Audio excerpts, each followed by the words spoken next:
Have you seen Ubisoft stock price? Oh my god, it's dumping so hard, it's making me happy. Fuck Ooh, Ubisoft, first of all. that And might be it. also, what, for them? Yeah. Oh yeah. I said this to you and I've said it in comments before, but it's like they're making such they're like playing the anti-racist thing, like we're putting a black guy in our game, but they're literally putting a black guy in feudal Japan who's killing Japanese. So that one black person is statistically skewing the whole thing. It's actually kind of funny. They don't see the irony in that. What do you think? But So they're gonna get bought by a Chinese company, and it's gonna be all over for them? I honestly don't know or care. They've been dead to me since they ruined Rainbow Six. It's basically since Tom Clancy died. Ubisoft has taken a huge shit, in my opinion. They So haven't done anything. basically, what happened to Ubisoft, we're predicting in 2025 that they crashed and burned and went out catastrophically. It's probably what's gonna happen. Yeah, Assassin's Creed is gonna get shredded, probably. they've been declining ever since like the market crash in 2021, and they have not rebounded whatsoever. They've had like little jumps, but they've literally just been going down and down and down and down. We need to send our buddy James some black face paint and get him a ninja sword so he can he can get ready for the game. Let's go, James.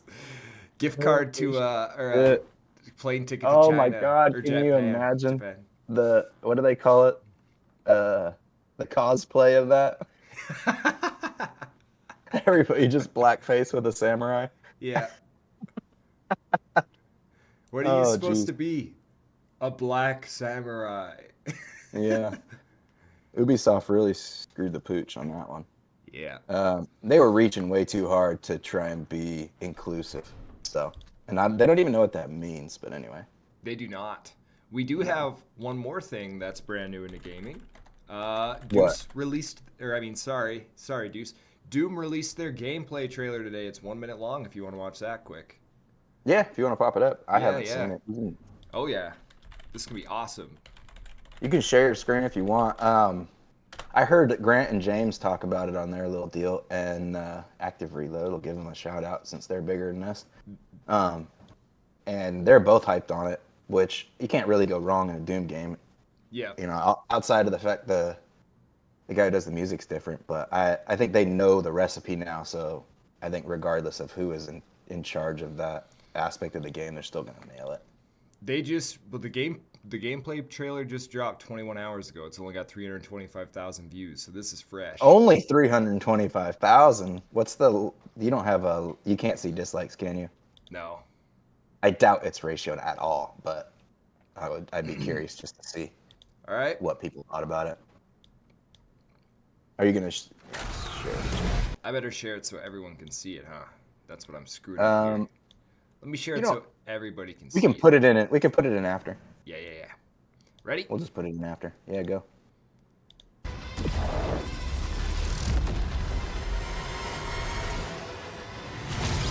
At least it's not a girl. Got that heavy music.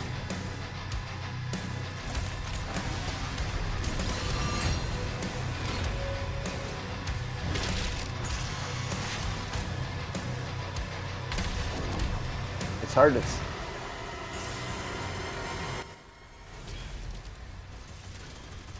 Oh, you could have turned it up. It's quiet on mine, but I guess it doesn't really matter. All the power of hell coming level one. That thing's gonna be badass.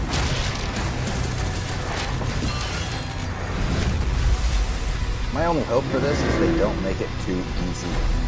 That's the kind of hand I'm looking Engines for on in now. Andy. Mecha Doom? Oh man. Did they make him giant? Is that what we were looking at the end there? Like the giant? Yeah, I think he. He I think he grew. jumped into yeah. Looked awesome. Yeah, it does look good. I don't know how they could mess that up. So it's pretty. The formula is there, and unless they really divert from that, it That was should be. like classic hardcore breakdown music too. The over and over and Yeah, over again. It's It's hard to great. mess up deep drum. Also, oh, go ahead. Oh, I was just gonna say, are we ready to get in? But I was gonna say, Uh, go ahead. I was gonna bring up also another stock thing. Ubisoft is, or not Ubisoft. EA is actually tanking as well because of Veilguard and its poor sales and the amount of money they dumped into it. So that's another happy thought. They're down 1.6% on the day when I last checked. They peaked at their 6-month high was 165 and they sit at 116 right now. So I'm praying on their downfall too, not because I want to see them fail, but because I want to see them burn. My estimate is if they start failing, they're gonna go back and remake the games that people have been wanting for a long time. They're gonna, and they might not do a good job of it though. They're That's gonna the make problem. another football game. If they try to bring back NFL Street, right? NFL Street 3 was not very good. If they Yeah. try to bring back another NFL Street or another They're whatever gonna kind of they're gonna game, boof they it. might They're screw gonna it up. boof it. They're gonna add things that you and I both know they're gonna add already, especially into the street versions of the game. There's gonna be tits, and they're gonna be flat chested, with crimson chins. We already know it. It's gonna happen. It it's written in their DNA to fuck up everything good they've ever done. So Yep. we'll let them do that. The other thing too, I don't know if I pay attention to Hex more than you do, but we're at point 0.015 cents, up Yeah, 6% today. I don't know how. Richie Rich is he's in deep water. They seized his watches. Finally, fuck that guy.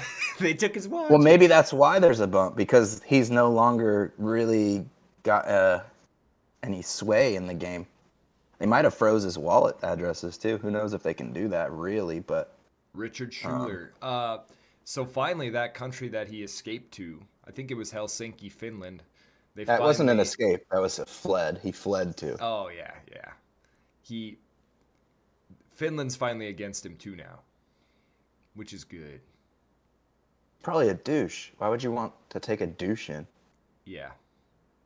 But anyway, I always check for your sake. I'm always watching the hex charts. Yeah, it's a sad life. Yeah, I'm doing okay today in the market. I know nobody gives a shit, but I have energy transfer and MicroStrategy, and then a little bit of Exxon.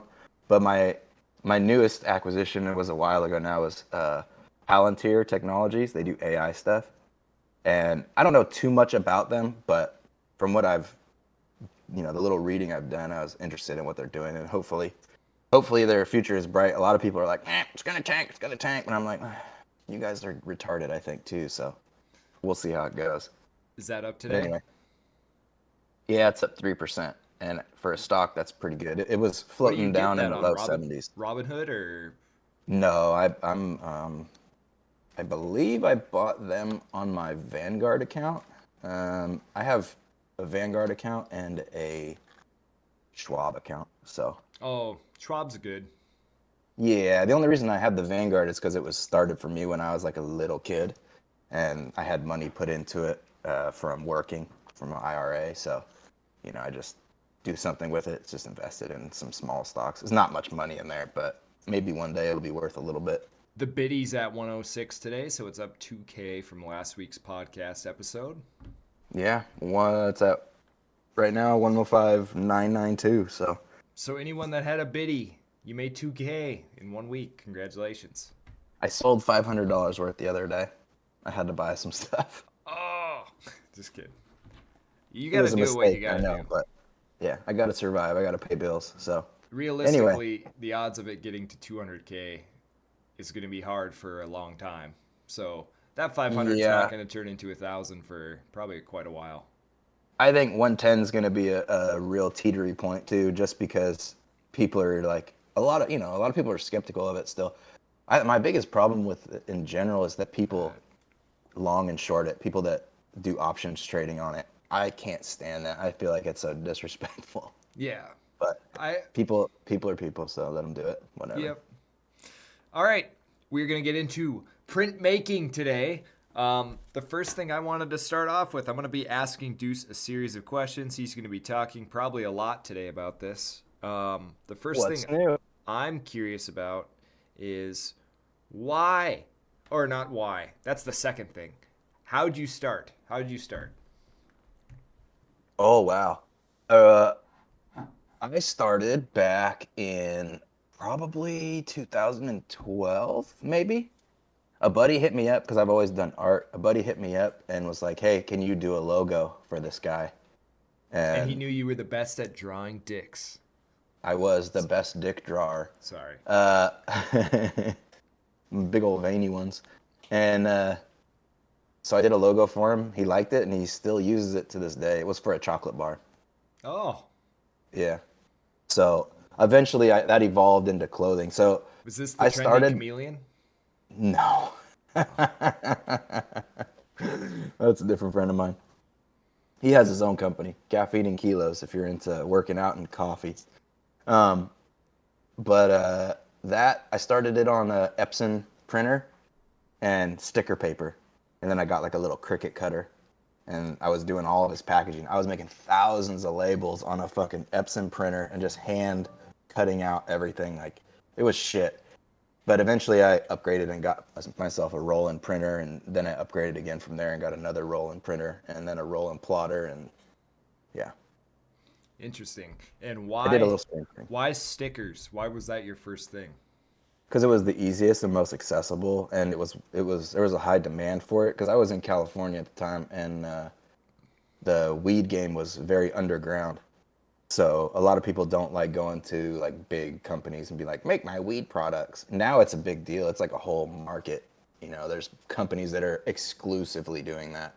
But when I started, it was still a budding industry.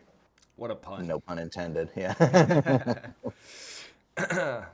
All right, so you did stickers, and then how'd you find these industrial style machines that you were wanting? Craigslist. Well, one I bought directly from like a printing company, and so I was going to Full Sail, biggest waste of my life. Fuck Full Sail. They are the reason the gaming industry is such shit now. Not them specifically, but schools that are aligned with them and do the same type of shit. But because I paid for my own tuition, I got a big tax return. So I had this tax return, and I was like, well, I might as well, because I was working full time too. So I might as well buy a printer and invest in myself a little bit. So I did, and I bought the Roland BN20, which is a desktop printer. It's way too big for a desk, but it's a 20-inch printer, and then it prints and cuts. That was the big turn on for me. And it was super high quality, slow but high quality. So how many So, stickers could you put out in an hour? oh God, it depends on the size of the sticker, to be honest. Like label size for a creatine. Not very many.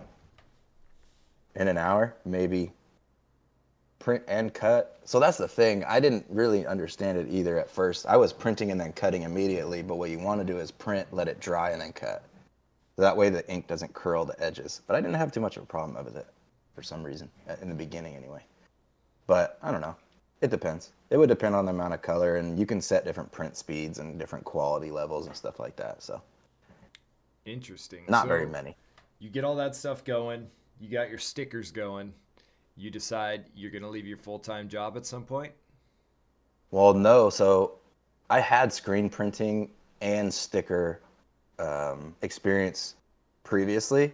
I worked at a printing shop, and then I also worked at a screen print shop, two separate screen print shops. So I had my grasp on what I was doing, and I knew how easy it was and how difficult certain things were. So that's why I stuck to stickers, because screen printing requires not only a lot of space, but a lot of equipment to do it properly and to be able to do it consistently. So Um, Go ahead. this hat, is this Yeah. considered basic screen printing because it's kind of like a cheapo hat with cheap stick on, or is Yeah, this it's a two. sublimation, or what is this? I'd have to feel it to know, but if it feels like rubbery, it's probably screen printed. Um, I don't think they would sublimation. You wouldn't feel it. It would be like it's basically embedded in the material. Which And then one's there's the like higher quality?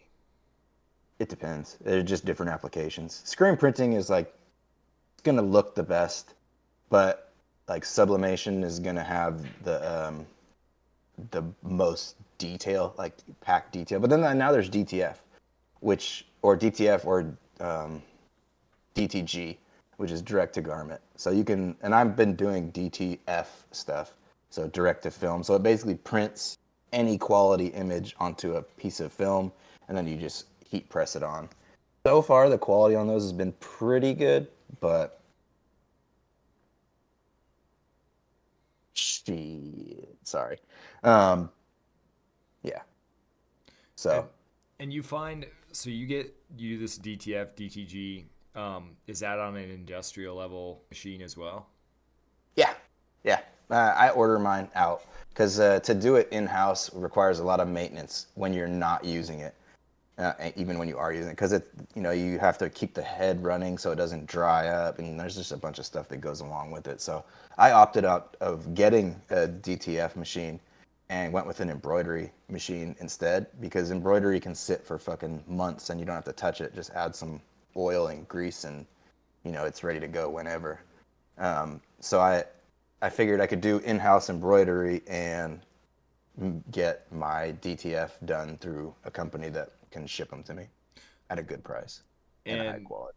you were making these large style shirts for a while that were over. Um, how were you doing those then?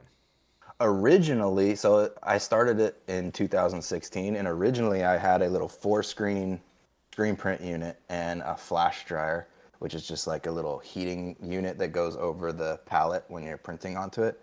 And that's how I was printing and curing my shirts. And that took up no space at all. But I started doing that in 2016, and I probably sold. I mean, I didn't make crazy money doing it, but I sold out of everything I had at the time. But I learned a lot in that period as well. I'll kind of So, I'll go in here to explain to these people what I do briefly, hmm and I'm curious why you do it differently or how you decided to get your own stuff cheaper.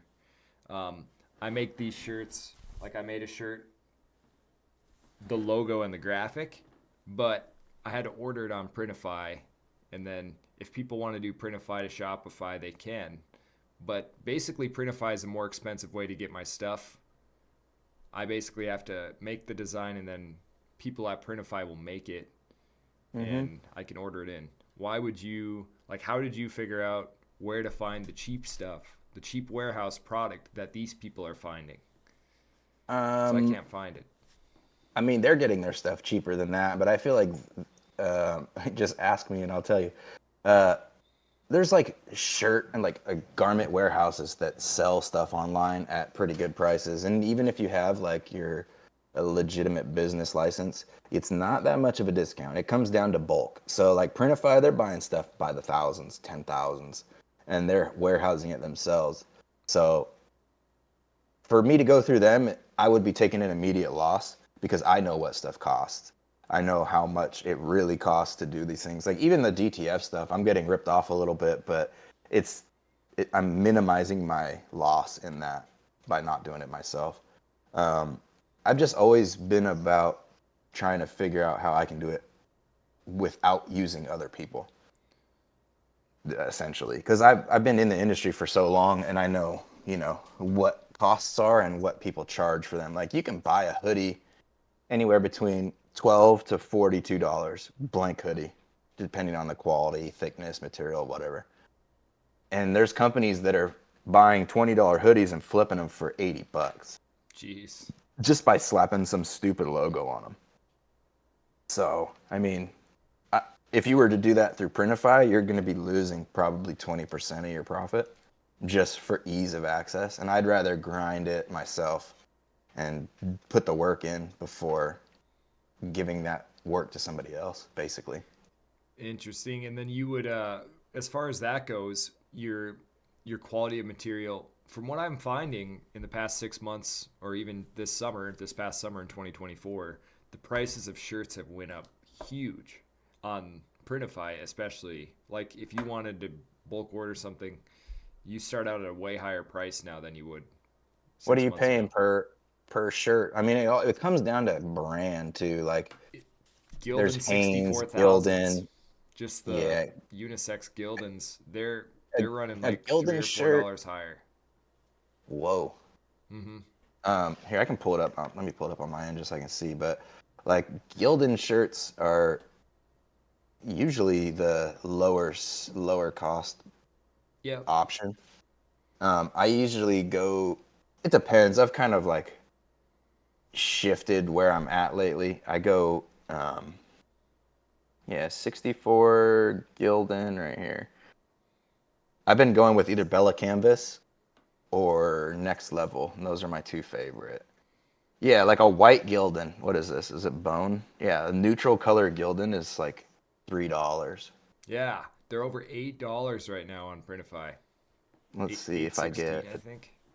red's the most expensive color. Yeah, and those are 380. Yeah. So, I mean, if you're looking, if you have the means to do it yourself, I highly recommend doing it. If you don't have the means and you can afford to take less profit at the end of the day, then by all means use Printify.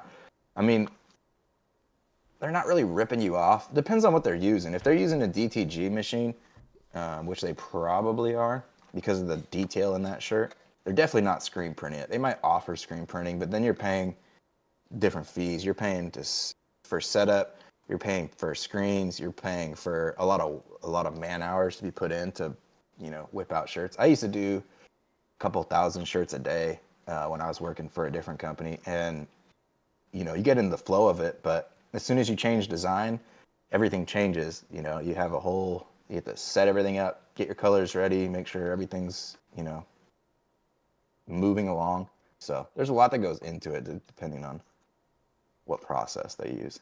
Yep. These But hoodies they're were also in it dirt to make cheap money. over a year ago, $25 or something a piece. The Bella Is that Canvas is I it a ordered actually shrunk, so I had to be careful with those. Yeah, it depends on if it's like 100% cotton or if it's like 60/40 or whatever. There's so many different options. There's tri blends and everything. Yeah. Um. So this kind of stuff here, is this something that you could do, or Yes. do you not have the equipment? No, I could do that. I mean, as of now, I would probably order that out. It's probably an enamel sticker. It's like once it goes on, it's like stuck to the cup kind of thing. I don't feel it But at all when I rub my you finger don't over it. feel it. I don't. Yeah, I'd have to see it to know exactly what type of printing they're doing. But you can like sublaminate stuff like that. But usually when you do sub, you want it has to be on a white shirt. It uses the white to fill the image. So The I'm not next sure what thing, they're doing there. I've got a Sheen shirt from the China or whatever company it is that unfortunately China. sweatshops labor. But I we've wish got I had stuff to show you. one of these flexi workout shirts. It's Yeah. not antimicrobial or whatever. It's not microbial. So it'll get smelly quick if you don't keep it super clean. Yeah. But I love this shirt and I think I got it for like $6 or $7. I don't know what material necessarily it is because the tag doesn't show. I'd have to look online, but I think these are cool. The only thing is, whatever they did in the label is already peeling off Cracking. after a few washes. Yeah, So it's what because is this? it's probably vinyl, or it could if it's peeling off, it's probably vinyl. If it's like cracking, it's screen printed. Okay. And then But this it's also shirt, really hard to get stuff like that to stick because the material is so stretchy that the adhesion is not. The material is stretchier than the ink itself. oh, that makes sense. For This the moment, you can get super elastic inks, Bucked but Up makes my favorite shirts. It's 45% cotton, 50% polyester, 5% spandex, they call it. But they have spandex. a nice flex to them, Oh, I and gotta get you this shirt. they're form fitting. So Yeah, I cannot find these anywhere. Where does a person get these kind of style of nice shirts? so there are brands that go through China. They get custom done stuff, which when you're ordering like in bulk, it's actually pretty price effective. Um, you just can't get it right away. Those companies, they want to make money, so they're constantly looking for new sales. Their factories are too big to slow down. Um, I did a print of our logo, and I have to get your address and stuff, and I'll send that to you. That's gonna be like $8 shirt maybe. Sweet. Um, and then you can tell me if you like that material, and I'll tell you where to get it. Because those shirts, the shirts I put it on, the shirts I've been using, I found them through my buddy who does the coffee company, and he was using them, and I was like, what the fuck are these? They're so nice. They fit, not what I'm wearing now, but they fit, pretty form fitting, and they have a good elasticity to them, but they're also like soft. I do like the neck style that you have on the shirt you're wearing, the tighter, snug Super neck. tight. That's the brand that I have too. They fit snug around the neck. Yeah. I don't like loose shirts. I don't like shirts that when you're walking trail behind you like you have a fucking cape on. So. Yeah. I do have one more question. So years ago, they used to make these cheapo Reebok style knockoff jerseys. This is I've had this jersey for over 15 years. They print a guy's name on it. They've got his custom numbers. This is Houston Texans. There is an embroidered neck piece here, but they would sell these on eBay, $15 a pop, all day long. That's crazy cheap. They're knockoffs? I guess. I mean, they have the Reebok logo and everything on them. I mean, anybody can put a logo on a shirt. NFL equipment. They've got the inner stitch line.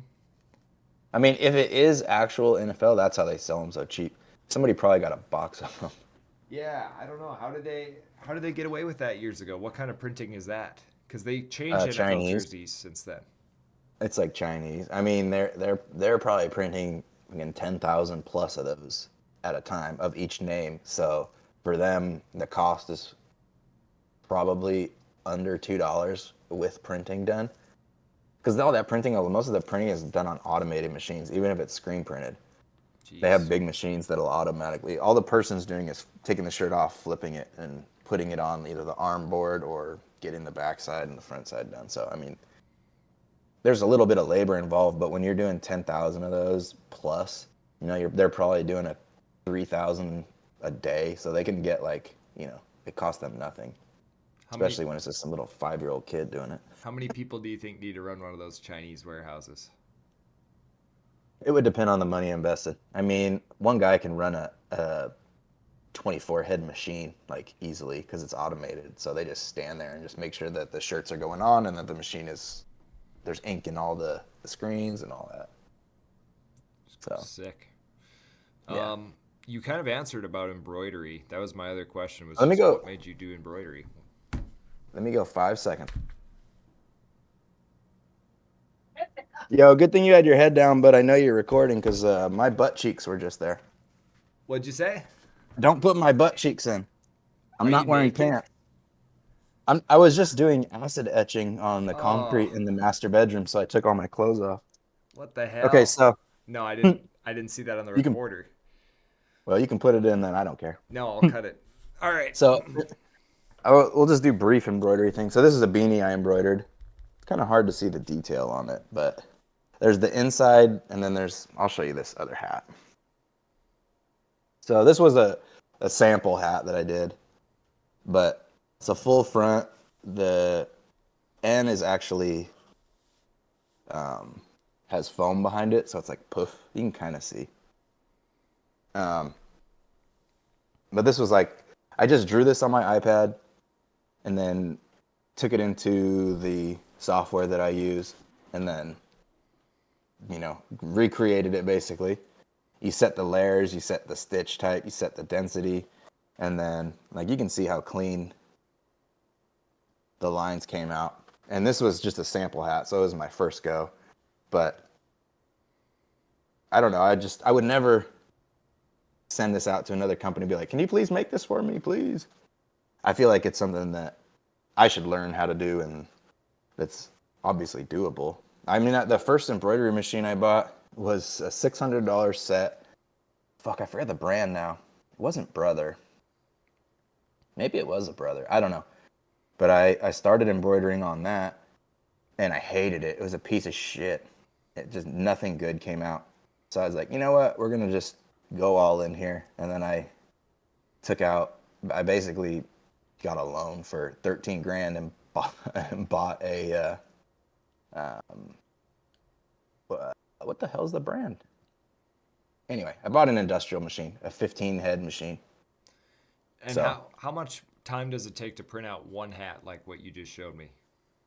40 minutes maybe. to embroider it.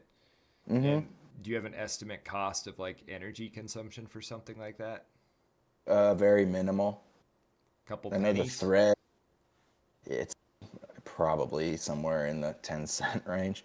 And then I mean, it's not really much moving on the machine. It's, the tray moves and then the specific needle. So, I mean, there's not much going on. But I think in thread cost, probably like $4 at the high end. It's probably more realistically like 70 cents. And you're comfortable saying how much the hat costs? $6. So you're in $10 I'm in $10 plus essentially. time. So $10 and 40 minutes. Mm-hmm. So if you're spitting out 10 hats a day, you're in If I was doing, $100. yeah, well, there's also the foam aspect. I forgot about that. And that foam sheet you can get for pretty cheap, but kind of Maybe like irrelevant, really. $110, For what? 120 for 10 hats to print out and embroider like that. Um, yeah, it's probably a little less than that at the end of the day. So your Because, I mean, goal from you there can would get be into to the flow. try to find out the best ways to sell those hats for 20 to 25, $30 without having. See, my problem always is I feel like I'm ripping people off when I charge them a lot. So, like, I did hats for a material handling company, and it wasn't this. It was probably about the same amount of threads, but it wasn't quite as elaborate. And I charged them $15 a hat. Okay. So I only made five. Well, they paid for the hats too. So, but realistically, I Well, made $5 per hat. that's what it is though. Like, so if you sold those in person, you could sell them for 20, and if you Yeah. sold them online, you could sell them for 25, Mm-hmm. just to cover, and then you probably make that $10 margin. If, I mean, plus I'm gas not in the and time business and of transportation. in the beginning. So I'm just starting to embroider, but I'm more in the business of getting my name out there at the beginning, as opposed to making a lot of money on it. I want to learn how to fine tune the craft. That's why, like stickers, I know how to do that exactly. I can do the die cut. I have a machine that can die cut them, so I'll laminate and die cut stickers, easily. It's just I just know how Well, to do it now. it's not about the price of the merch, in my opinion. It's about the price of the time you have invested on the machine. So, what do Yeah, you charge for the 40 minutes you took to put that hat on a machine when you I could have been charge printing them. something else? I charge them nothing really. I mean, what like for stickers, I have a base cost that I charge people, regardless of how many stickers you're getting. You can be getting 5 stickers, you can be getting 5,000 stickers. The base cost is still going to be exactly the same. It's not much, but still, it's like I call it a setup fee, really. The Interesting. And then the guys, so let's say, oh, that guy from Shark Tank, the money guy, he'd hate you. Kevin Which O'Leary. one? Well, fuck him. I'm not greedy No, I like him. know. So my brother was kind of mad at Christmas time because he got koozies and they were $2 a piece, but he had them full printed, underneath logos, everything. And I was looking into koozie prices. He said that was more expensive than what he'd paid in the past by far. But I It's was thinking, 2025 as well. yeah, $2 a It's koozie not. isn't It's not that bad. 2002 anymore. No, I would expect those to go for $5 custom. If they were custom, like $5 a piece. I was looking at warehouse koozie prices and they're not cheap. Plus the No, the and printing. yeah, the printing is. I mean, they're not hard to print. They're easy to print on, but still, I mean, $5 would be reasonable. Unless you're ordering like a couple hundred, then maybe $3 a piece. But still, if you're crying about $2, maybe you should stop buying koozies. Yeah. Yeah, that's true. I mean, what did he have printed on him? Was it a single color? Was it like elaborate? I mean, It's that's really a pretty nice. good I would deal. show it. I would show it. I think they're pretty nice. He's usually Yeah. he just must have been getting a good deal all these years and not realized it. Yeah. Yeah. Hey, we should do some Yeah. koozies, by the way. um Next Beer thing's koozie, next. write it down. Boozies. Yeah. Let's get real Boozies. boozy. Why don't you do koozies? What the hell?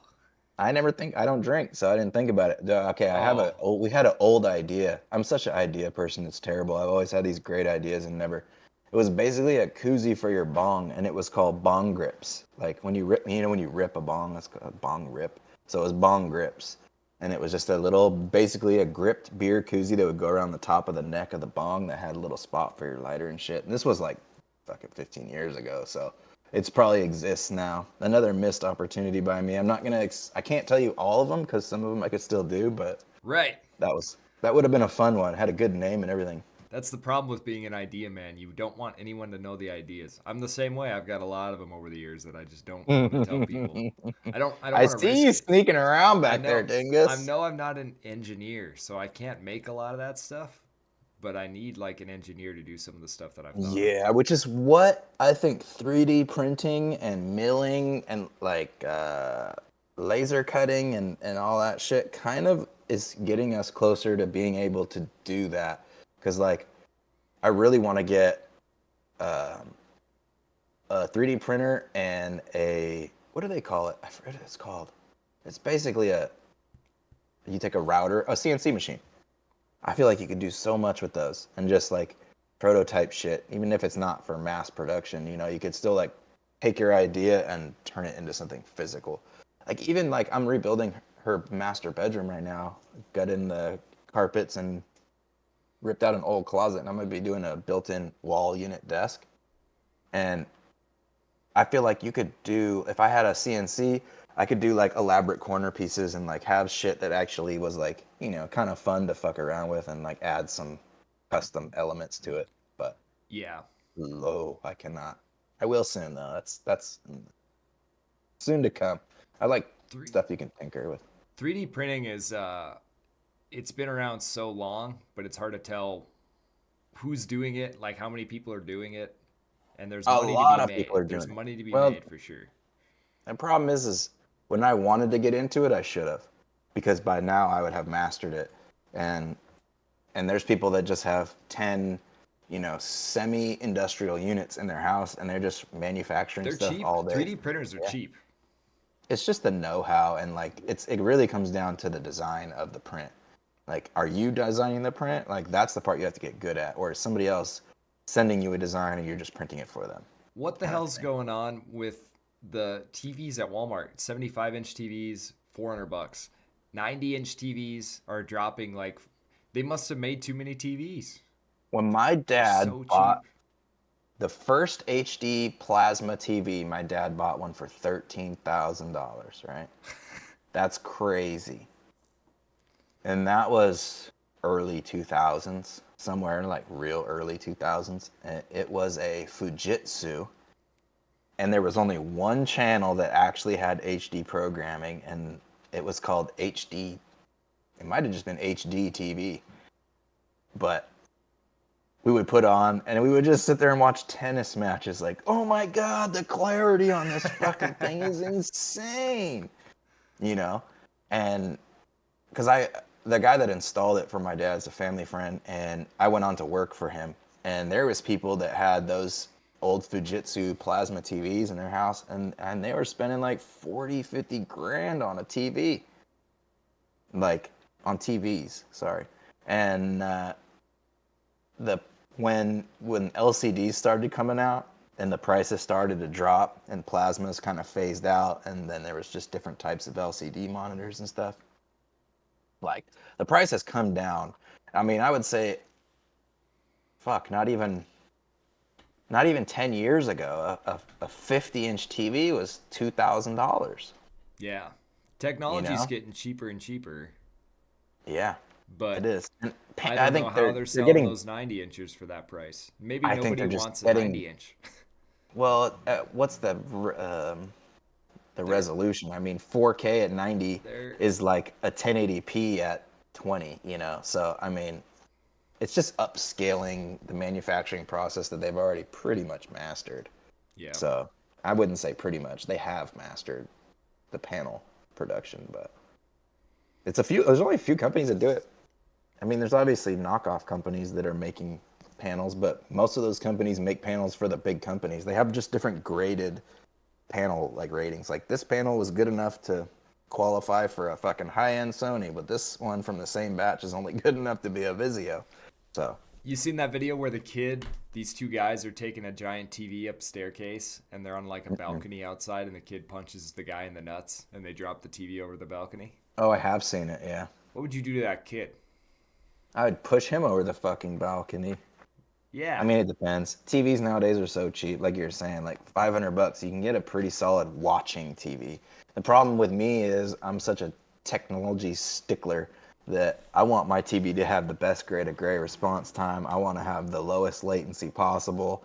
I want to be able to game on it and have as little impact on the gaming experience as I can. I want my TV to have no ghosting. I want it to have accurate color representation. Like, that's just me though. Most people don't even notice the fucking, 40 millisecond delay, and I'm just like, how can you play on this thing? You clicked that button like so long ago. You don't know. You know too much. You know too much. It's a curse. Mm-hmm. I just know that. Well, I worked in the industry, so I have knowledge of, what makes a good TV, and once you know, you can't go back. Oh, for sure.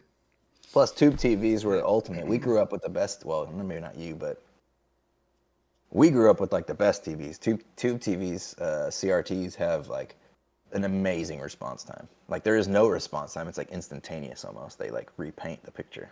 So you think that those TVs? That's why old Quake Pros play on CRT monitors, because the CRT monitor just fucking Does the doesn't. RT stand for response time? No, CRT is cathode ray tube. Okay. That's what it means.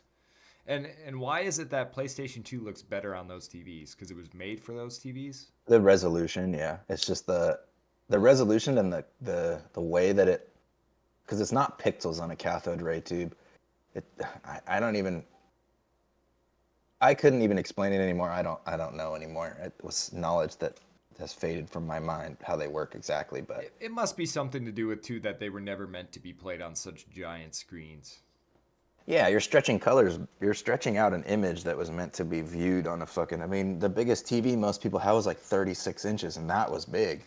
Dude, do I remember. you remember your first Yeah. 40-inch TV? How fucking awesome it was to get a 40 I never or had a a 40. 55? I was My like, parents hell had a yeah. 42 in the living room, and it was a Mitsubishi, because my dad always got the high-end technology, which is probably why I got into it. But he got that because of my guy that I used to work for. He was our neighbor when we lived in the Bay Area, and that was his whole deal: high-end, multi-million-dollar mansions, putting in crazy high-end sound systems and stuff like that, and audio systems. So, I mean, video systems. So, because of him, my dad had a taste for the high end on that. So, but like, yeah, I remember just having to carry the fucking TV up the stairs, and how much of a fucking process it was. Each stair you had to like whoop, because those things weighed like 200 pounds. Yeah. We still have one that was connected to a base that you could swivel. Mm-hmm. And my mom would not throw it out. She put it in the garage. One day my dad he just chucked that fucker into the junk pile. He hated Man. my dad hates storing stuff. Hates it. So It's not a bad thing. But then uh, again, that TV could one day be worth a lot of money as an antique, like, this is what we used to watch TV on. it was a Memorex, I believe it was called. Oh, Memorex? Yeah, probably not worth anything then. No. Panasonics back then were the good TVs. Panasonic, For a while. Screen Sony picture. Sony was the king of the castle though. They had the Bravia. I think they still make the Bravia series, but it was the Trinitron, the Sony Trinitron. Yeah. That's the classic shit. Uh, I love the thought of like sitting on the floor, having the buddies over. You got the cabinet built-in entertainment center to the TV, and you just everything fit in it. PlayStation 2 fit in it. Had the little pull-out drawer with your Sega Genesis. Yeah, good luck fitting anything in those now. The worst part about that though was the connections, because like there was a period of time where not all TVs had AV inputs in the back. Like you had the little RF antenna little fucking 2-port thing that plugged Dude. into the back and screwed in, like real old school shit. Yeah, I know all about it. My dad, when he was out working, my mom would be like, "All right, you got to plug your stuff in and get it all done before he gets home, or he's gonna be mad." And I would like run the Ethernet through the carpet in the living room, or like make a cord mess. My dad would come in and be, "What the fuck is this shit going on?" He didn't understand. Any cord that was visible was a problem. So my dad would tie up and twist up, which is what I do now too for a lot of stuff, but he'd hide all the cords, and man, it would be a bitch to move anything ever. You wanted to go to a sleepover and bring your Xbox? Forget it. Yeah, 10 good zip times. ties. Kids these days do not understand. I talk about that with Jess all the time because she has, younger kids, and it's just like their experience of the world is so different. Me and a couple buddies, we always say we grew up at literally the best time to be alive because, at least in technologies, for technology, because we got a taste of the analog lifestyle and the digital lifestyle, and I would say the analog was better. The digital is way more convenient. I'll give them that, but the analog times, it's just so much better. You guys grew up a little bit better time than I did, I think. I think I was there, but you guys lived in the Bay Area, so you could go out skateboarding when you wanted, you know? Oh, we were I running the fucking muck out there. I lived in the middle of nowhere farm on gravel. You can't if you don't have a license, it's bike riding. You can't ride skateboard or shoot basketball without hitting a rock. Yeah, I mean, my parents lived in the outskirts of of a town, so we had our driveway to skateboard on, and that was it. Like just the part right in front of the doors. That was where we skateboarded mostly. Yeah. I should But I mean I'm not complaining. I four-wheeler, snowmobile, did all that. So oh yeah, yeah, that was what we did. I loved it. yeah. Now the kids just fucking jerk each other off. I guess I don't know. Sit on their phones for Watch 12 hours. Yeah, watch TikTok and like just like are so disconnected from getting hurt. Like go out there and fucking break your arm or something. Jesus Christ. Yeah. I don't know. But anyway, we went from shirts to that. I don't know how. We started talking about TVs. Is that what got us Passion there? for video Oh yeah, games. you were talking about TVs and how the prices are coming down. I'm not complaining though. Speaking Except for of the that, fact dial up. what? Dial up. Everyone Oh missed yeah. dial up but us. I think I've talked about it on the podcast before, but you get into a Zombies Black Up 1 match for like 3-4 hours, and your house gets a phone call, and you're just like, no! You hear your dad answer it downstairs. It's like, shit! Lose 3 hours of gameplay. We got lucky. We had two lines because my dad had there was the house line and then he had his business line like for his office stuff. And when he wasn't home, we would just use the office line. Yeah. We It also, sucked. I think we had the two-liner, but my buddy did not. So you would hear the phone ring through the little 360 earpiece, which Yeah. was cool to have. If you had the wired earpiece back then, it was the cheap one for the 360 controller, and a lot of people would get those Bluetooth ones for $50, made by Did I tell Microsoft. you about those? I think we That I talked had about those had? at one point. Yeah. I had like 10 of them before the Xbox even released. And I was trying to sell them on eBay and people were messaging me going, fake, fake. Turns out they were not fucking fake and I wish I would have kept them. Because I had them pre-release, and I don't even know where my grandpa got them. Some guys that worked in the scary part is the guys he got them from worked in the technology sector for the government. Why were they using those? I wonder. You guys have all been bugged and been listened to for the last fucking 25 years. Thank God I got into that Cat's Le Cab lawsuit. Huh? I'm going to get a $25 payout for Oracle listening and taking all my privacy information for the past couple of On years. what? I joined a class action I know. What was the class action? against Oracle. It was called Cats, Katzlacabe. Yeah, but Were the lawyers. what were they how were they acquiring it? Oracle? Yeah. It's not proven. They might not have been, but they've like everyone's so sick of it. They just were like Oracle stole people's privacy information. Um, if you I don't know had, if it was their if you headquarters or had not. this email, you got sent. If you had a certain email, you got sent a message, and they said Oracle's been inappropriately using your information to sell to marketers or advertisers, I believe. That's crazy because I don't know if it's their headquarters or not, but it's either San Mateo or Foster City. I think they were in Foster City, but they were headquarters, I believe, down in the Bay Area where I live. It's supposed to be around a $25 payout. I'm waiting to see. A couple million What the people fucking took it. huh? Hopefully you don't get scammed. Now you signed up and you're getting scammed. Yeah. They're gonna be like, for that 25, we're gonna need a couple Litecoins. If the way class actions work, if you don't sign up and you're part of it, then you don't get any money. So I was like, well, I did the math, calculated how many people were in this country, how many people I thought would do it. Yeah. And I thought, might as well. Hex up another 0.5%, by the way. I don't know how. It's just pumpers, pump and dumpers. Let's see, it's up 5.5% on the day. It almost, where's the high? You almost got close to 1.016. Ooh. Only what? 12 more cents and you're there. P hex is only 1.5 cents, which is pretty low for P hex. So You're looking at ETH hex. you need basically, I need to find Richard Schuler, take one of his watches, and sell that. That's what I need to oh, do. you'd make buku bucks. I'm sure he has a few Richards or Richard Mills. I've got the world's largest diamond. Oh shit. What's our timestamp right now? We're at 53. I had something 53. else, but we could leave it there if you want. You can bring it. Go. I met with a student yesterday. I used to do some consulting, but the student came in and asked me, he's starting a garage repair business. What kind of garage? Like what aspect? That's what I asked.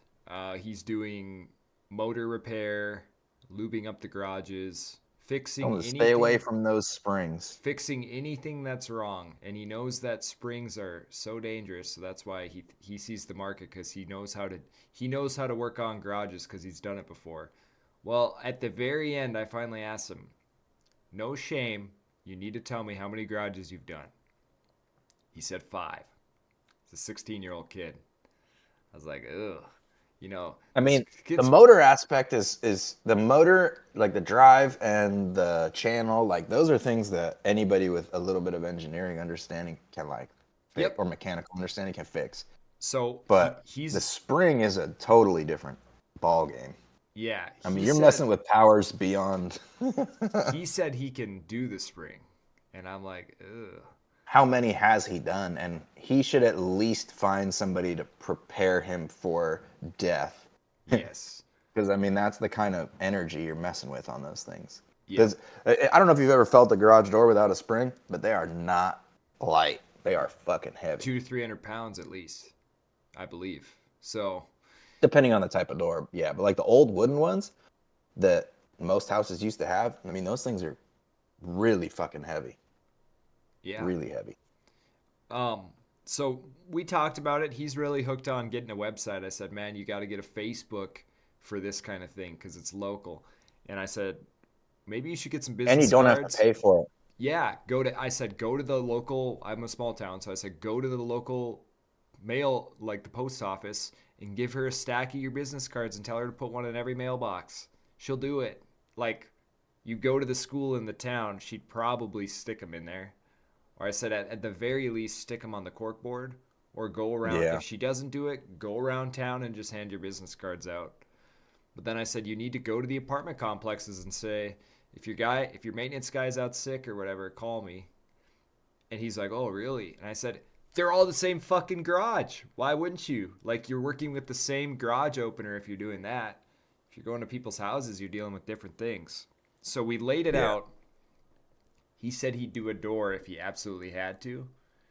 I was like, one man doing a door? And the way we got to it, I said, you need to. I'm gonna pick your brain and see what you think. But I said, you need to do 3 different things. Have a check. Insurance. Yes, liability insurance. He wants to do it all cash based. I'm like, dude, Well, the only problem with that is it's he is fine. 16, so he's not a full-grown adult. So the rules are slightly different, but he is still working on other people's property. And I said, dude, you can't trust, like, they might have something effed up and lie. You can't Yeah. trust people. But anyway, the first thing I said was, you need to do a base thing to get your foot in the door, like a garage inspection, like what do you call it, like a a health check, like a garage health check. Charge $40, $50 because he said it takes him 30 minutes to do that. I said, do a health check and just do the $40 health check once a year. Tell him you should do it once a year, once every 6 months. Give him your card, then your foot's in the Yeah, go door. in there, throw some grease on the chain, and That's like what I just little maintenance that's things. what I Yeah, said. that's how we should start. So I said, do a garage check and then upsell them on the $100 maintenance, lube If up they their need it. door, and make it sound quieter because he said he can do that. So I said, you need to just make people's garages quieter, lube up everything. And then I said, upsell them if something's broken. Like if you need to fix, if it's not settling because ice wrecked one side and it's sideways or something. I said, if you know how to fix that, then you can upsell and do your stuff. But then people know you, and that gives you time to learn more about how these garages work. So I don't know. What do you think on that? Yeah, I don't think he should start with giving people the expectation that he can fix everything when his knowledge base is still limited, you know? I feel like He's the claiming, checkup, he's calling himself an expert on his Facebook he does not page. he does not have 10,000 hours of garage door fixing time, okay? He's That's probably when he got 20 becomes the hours, expert. right? If that, if that. So, props to him for getting going, and I would not deter him from doing it, but I would tell him to maybe pump the brakes on how much he can guarantee that he can fix. He might have to say, I can go into this, I can evaluate, but there's a few things that I need that, you know, I'm unwilling to touch unless you pay me $10 million. He's got. So here's the thing with him, right? He's got a full-time job he doesn't want to give up in the summer. Mm-hmm. He thinks it's going to help him fund it, which I get. So then I think I need to tell him on There Monday. shouldn't be much funding needed in that business outside of, Well, just advertising, but I said quit thinking about paying for websites, and he wanted yeah, to do no. something called DDM, direct to mail or whatever, where they mail out stuff to everybody. I'm like, He's got to no, watch out for five that hundred because dollars. I said no. the tax man will come for you, Yeah. especially when you start paying other companies and there's money being transacted and stuff like that. And unless you're playing all cash and you don't advert, like Facebook is like you're gonna be your best because that's local. You're gonna be able to tap into the local market way easier there. He doesn't think $40 is worth his thing, and I'm like, or like these small jobs necessarily. I was like, Have to start like that. dude, I think I just need to tell him if you want to keep your full time job, then you need to just do these lube up maintenance things and just schedule a bunch of them for a Saturday. Do 7 or 8 of them, whatever. Fill up your day and do it once a week, and Yeah, just he needs to do be that. prepared. That's extra money. He needs to be prepared for the event that there's one he can't fix and he actually breaks, because then they're going to be like, well, you owe me a new garage door motor, and that's Or $260, or $300. there's something in the garage of value, and Yeah, something and goes happens to that. missing. Yeah, falls on his ladder and accidentally scratches their fucking prize car. Yep.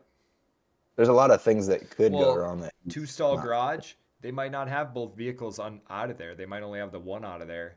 Something Mhm. happens, like you said, falls off the ladder onto the other car. Drops a fucking wrench. Has no It could be something insurance. simple as Has that. Yeah, zero insurance. that's gonna put a financial. That's gonna put him into a deficit if he's not prepared. It's I mean, not the yeah. kind of thing I'd want to be fucking with as a first time business owner. But Well, the more he somebody's got to learns, do it. yeah. Yeah, and I don't think he should stop, but I think he should understand the risks that are involved in it. more so than like it shouldn't deter him because obviously he has the what do you call it? The determination. Ambition. Yeah, the ambition to do it. So go for it, but just know that you're 16. That's what we're here for, right? That's why we're here. We've made the mistakes and we've learned, and we can tell him what to do to make it better for him. Yeah, and I can't say that I have been successful by any means with business, but I do have a lot of small business connections, and I know where they came from and where they started. So, like, I'll just use my dad for example, because it's just the easiest. He started washing trucks, and now he owns a trucking company. But he went from washing trucks to driving for somebody else eventually when he was old enough, and then he bought his own truck with his friends, and then they expanded it into a business, and now it's 38 years later and he's very successful, and you know, Yep. so as long as if this kid keeps doing it, Specialization. that could be him. Yeah, but yeah, exactly, if this kid keeps going, you know, the sky's the limit really. It's just he needs to understand how to get there, not just think he's going to get there in one day. Yeah. It's called building a business for a reason, not you don't just become Mark Zuckerberg, you know. Yes. Nope, I agree. He's a Especially very when your nice business is nice kid. yeah. Smart thinking. So I think it's doable. No, 100%. There's a lot more risk involved than he would like, just like working in San Francisco, right? Which is a terrible example, but some of these businesses, they require a certain level of insurance just to work there, let alone if anything happens. I mean, and you're talking about they need to know you have $1 million of coverage. What if you break, right? What if you break a pipe? What if you cause mass, you know, something really bad to happen, totally on accident or whatever, but still, like they need some reassurance that no matter what happens, it's on you, not on them. It's Yep. like if your car gets stolen and then it gets crashed. Well, your insurance isn't going to cover that because you didn't have that kind of coverage and somebody else crashed your car, so now you're fucked, you know? Yep. Yeah, So, I agree. Entrepreneurship at its finest. You guys need to tell us in son the of a comments bitch. if you got any amazing ideas. You could tell us, or Yeah, if you're tell me your idea.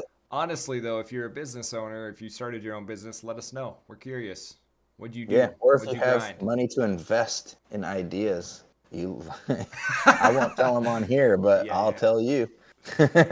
yeah. All right.